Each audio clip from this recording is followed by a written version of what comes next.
दुख मिटा दो, नहीं, जो दुख आएगा सहने की सामर्थ्य दो। हमें आपसे सिर्फ आपका भजन चाहिए, मैं आपको भूलूं नहीं, निरंतर आपका सुमिरन चलता रहे, बस इससे जो लाभ मिलेगा। वो ये प्रार्थना करते हैं कि हमारा ये दुख मिटा दो, फिर दूसरा दुख आएगा। ये कब तक भिखमंगापना चलता रहेगा? कभी तो हम मांगना बंद करें। हम सहेंगे आपका सुमिरन करते हुए, हमारी चित्तवृत्ति आपके सुमिरन में हो। ये हम आपको अपने अनुभव की बात कहते हैं। अगर प्रभु का, श्यामाजू का सुमिरन चल रहा है तो बड़े से बड़ा कष्ट कुछ नहीं बिगाड़ पाएगा। ये हमारी बात समझ लेना। नहीं किसी को केवल सूचना दे दी जाए रिपोर्ट में कि तुम्हारी किडनी फेल होने जा रही, फिर उसकी फोटो खींच लेना, प्रेमानंद की फोटो खींच के मिला लेना।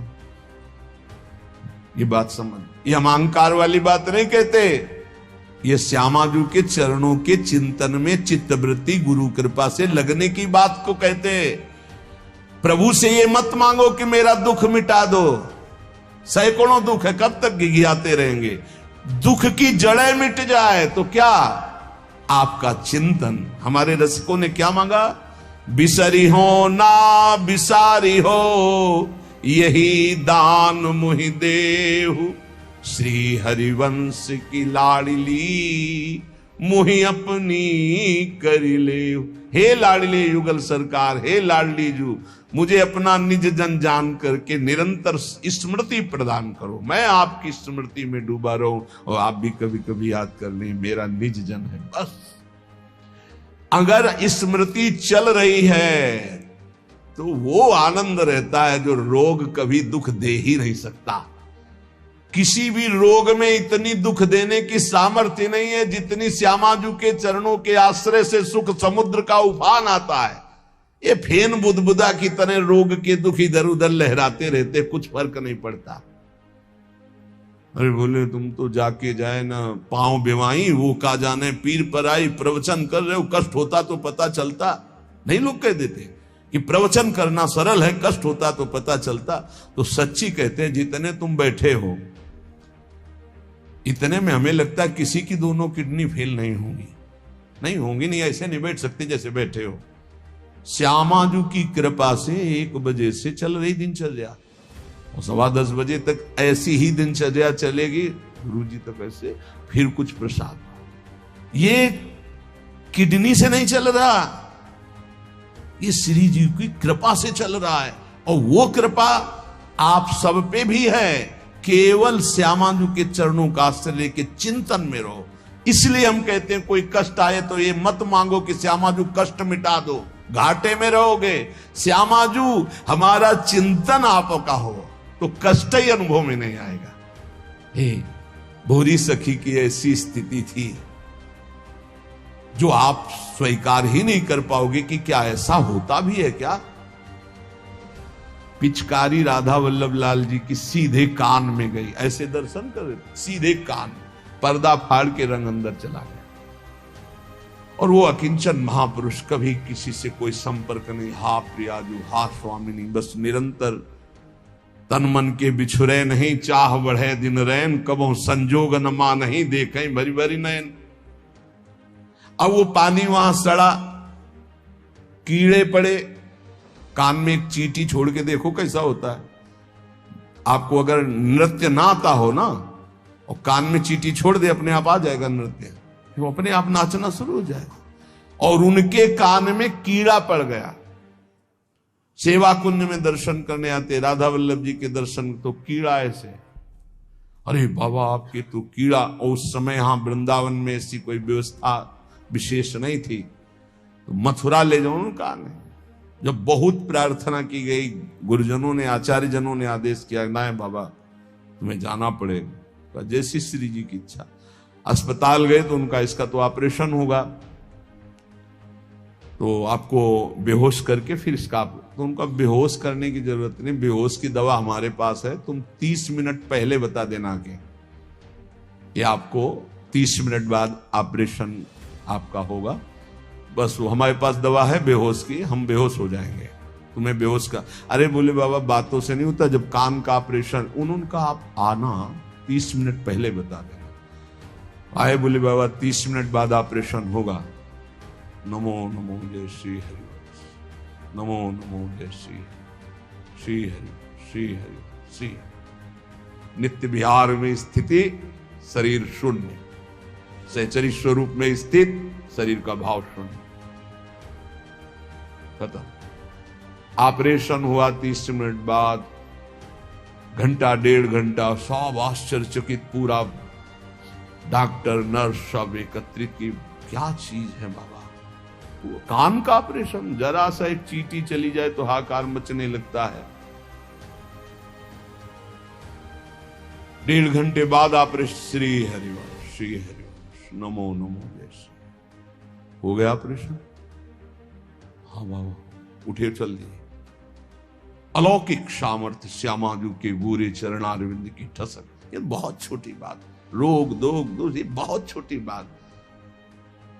स्पष्ट समझ लीजिए, हरिराम व्यास जी विशाखा सखी के अवतार, वो स्पष्ट कह रहे हैं, प्यारी जू के चरणारविंद का आश्रय लेने वाले के ऊपर किसी भी ऋषि मुनि का शाप, दैहिक दैविक भौतिक ताप, त्रिभुवन में जितनी रोग सृष्टि हुई है, किसी भी रोग का प्रभाव, किसी भी महत पाप का प्रभाव उसके ऊपर नहीं पड़ता। साप ताप रोग शोक दारुण दुखहारी, लाल इष्ट दुष्ट दवन कुंज भवन चारी, श्री राधा प्यारी के चरणार बिंद शीतल सुखदाई, कोटि चंद मंद करत नख विद जुन्हाई। ऐसे हमारी प्यारी जू के चरणार बिंद, अद्भुत प्रभाव, अद्भुत प्रभाव। एक निष्ठा हृदय में बस होनी चाहिए। यहां बस अनन्यता की मांग है, हमारी प्रियाजू की अनन्यता, गोरे चरणारविंद की ठसक। तो बोले चतुर जग में बड़ो कहिए, जो श्यामा श्याम के रंग रंगिए। वही चतुर है जो अपने को श्यामा श्याम के रंग में रंग लिया। और ताप तन मन की जू सहिए, तन के रोग और मन की समस्याएं। रही मन की मन व्यथा रखिए मन में, वो सुनिठ ले हैं लोग सब बांटने ले है को। ये गांठ बांध लो, अपनी समस्या किसी से मत कहिए। अगर बहुत प्रेमी जन है तो वो दुख पाएगा, बांट तो लेगा नहीं। और अगर प्रेमी नहीं तो उपहास करेगा, तुम्हारा भाव बिगड़ेगा। किसी से मत कहिए। दिल दे दिया दिलवर श्यामाजू को, वो जाने। मन में जलन है तो सह रहे, तन में जलन है तो सह रहे। तन मन की ताप तपन जो सहिए। कैसे सह जाओगे? बोले सदा हरि के ही गुण गइए। जब परेशानी हो उठाओ मंजीरा, शुरू करो चतुरासी जी का गायन। फिर देखो, आज तो जुवती तेरो बदन आनंद भर्यो। गाते गाते तेरा वदन आनंद में भर जाएगा, देखना गा के। ये अनुभव की बात कहते हैं। भारी से भारी समस्या को ऐसे नष्ट कर देना, ये प्रियालाल के गुण गायन का प्रभाव देखा है। गुण गायन का भारी से भारी समस्या का समाधान ऐसे। आप विश्वास केवल कीजिए, हित धू जो विश्वास है तबे सुधरे। जहां नाम बाणी वहां श्याम श्यामा, और जहां श्याम श्यामा तो समस्या नहीं, कोई समस्या नहीं। जगत में जीव हरि प्यारे, सबन के आप रखवारे। समस्त जीवों को भगवान प्यार करते हैं, लेकिन दुर्भाग्य है कि ये जीव समझ नहीं पा रहा कि भगवान प्यार करते हैं। वो भगवान को भूल करके यहां तक कि नास्तिकता छा गई। बड़ी विचित्र, कोई महापुरुषों के वचनों के रहस्यों को नहीं समझ पाता है। अलग अलग बातों में ऐसे फंसे कि सब बातों की बात तक पहुंच ही नहीं पाते हैं। भगवान निराकार भी हैं, भगवान साकार भी हैं, भगवान सब में भरे हैं, तो भगवान सबसे परे हैं। जो सबसे परे हैं वही सब में भरे हैं, बस समझ लो। ऐसी नास्तिकता छा रही, पापाचरण करते हुए भगवान को अशुद्ध शब्दों से संबोधन करते हैं, लेकिन वो इतने महान पिता हैं कि ऐसों को भी प्यार दे रहे हैं। सूर्य का ताप, चंद्र का, पृथ्वी वायु सब भरण पोषण कर रहे हैं, उनकी भी रक्षा भगवान कर, उनको भी उदर पोषण भगवान कर रहे। जिन्होंने रूप रंग धारे, ये सच्ची मानना 100 का 100% केवल वासुदेव ही है। वासना वासुदेवस्य वासितम भुवनत्रयम् सर्वभूत निवासोस्मि वासुदेव नमोस्तुते। जो वासुदेव अपने आप से अपने आप को बनाता है। कुछ लोगों का रहता है कि भगवान रक्षा क्यों नहीं करते, ऐसा क्यों नहीं करते, यहां ये हत्या हो रही, वहां वो मार काट हो रही। तुम सुना नहीं? उसकी 3 लीलाएं नहीं, तुम्हारी पसंद से होगा। एक लीला में वो सृजन करता है, तो दूसरे में पालन करता है, तो तीसरे में विनाश करता है। तीनों जरूरी हैं। नहीं मनाने लगोगे कि भगवान आज से अगर 10 साल के लिए मौत नाम की चीज बंद हो जाए इस भूमंडल में, तो अनशन करके मनाओगे प्रभु से कि प्रभु मरेंगे, बहुत ही बढ़ रहे हैं। जीव चराचर में अगर सृष्टि का एक सोपान खत्म हो जाए कि मृत्यु ना हो, तो हाहाकार मच जाए। ध्यान रखना, मरना भी उतना ही अच्छा है जितना जन्मना और जितना पालन करना।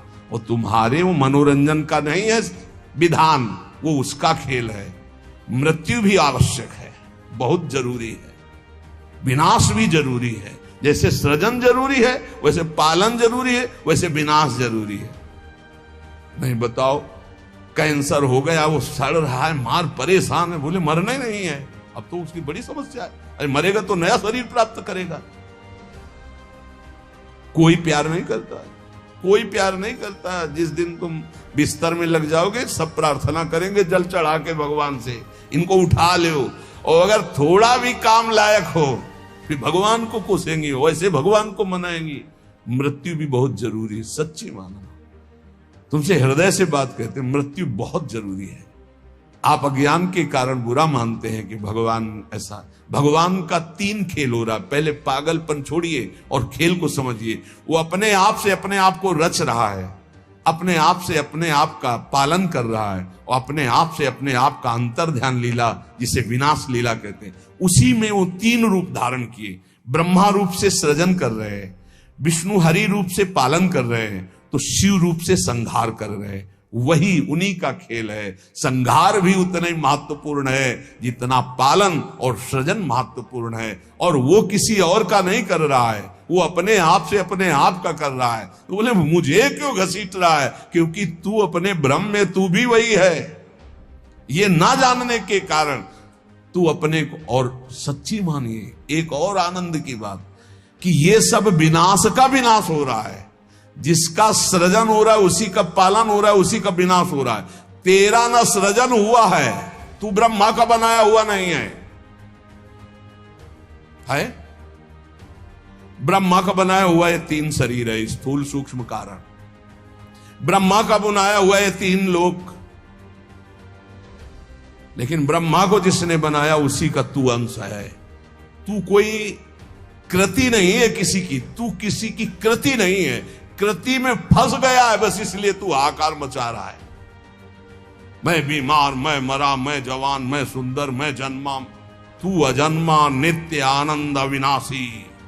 अब यही समझना है यार, सत्संग का मतलब यही समझ। एक बार समझ गए तो फिर रोना क्या, जब जाग गए तो फिर सोना क्या, समझ गए तो रोना क्या, मिट जाएगा ये जन्म जन्म का रोना। तेरा विनाश करने में कोई भी समर्थ नहीं है, स्वयं भगवान भी, सुदर्शन भी। सुदर्शन भी कृति का विनाश करेगा, तेरा नहीं, क्योंकि तू किसी की रचना नहीं। सुदर्शन जी भी रचना का विनाश करते हैं। बोले शिशुपाल की ये गर्दन कटी, शिशुपाल कटा क्या? जो शिशुपाल था अंदर, वो तो दिव्य तेजोमय होकर श्री कृष्ण में समा गया। सुदर्शन जी ने स्पर्श भी नहीं किया उसका, क्योंकि जो सुदर्शन वही वो। सुदर्शन जी कुछ नहीं कर सकते उसका। किसका? मेरा। मेरा किसका? 5 भौतिक शरीर का नहीं, जो मैं स्वरूप है। जो मैं स्वरूप, इस संबोधन मायाकृत है मैं मेरा। जो स्वरूप है वो है, वो काल भी स्पर्श नहीं कर सकता उसका कभी विनाश नहीं हो सकता। किसका? बोले तेरा कभी विनाश नहीं हो सकता।